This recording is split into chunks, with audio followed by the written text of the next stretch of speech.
If you're an illustrator and have ever felt like you just can't get your colors right, this class is for you. My name is Froese. I'm an award-winning illustrator and a top teacher here on Skillshare, where I've helped tens of thousands of students unlock the world of commercial art and creativity.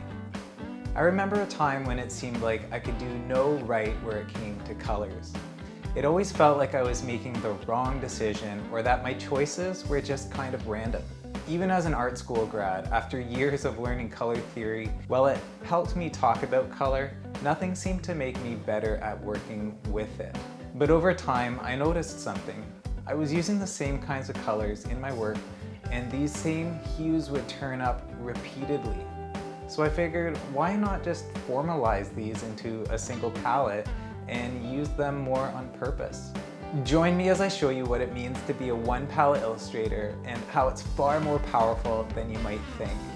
As usual, we'll go through some key insights and theory in the primer, and then do some self-discovery and personal palette building in the exercises. And as usual, we'll put it all together in a juicy final project.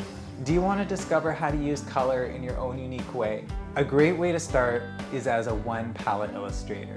From there, the possibilities are, well, they're limited, and thank goodness. It's only through intentionally setting and abiding by limits that we can be our most creative.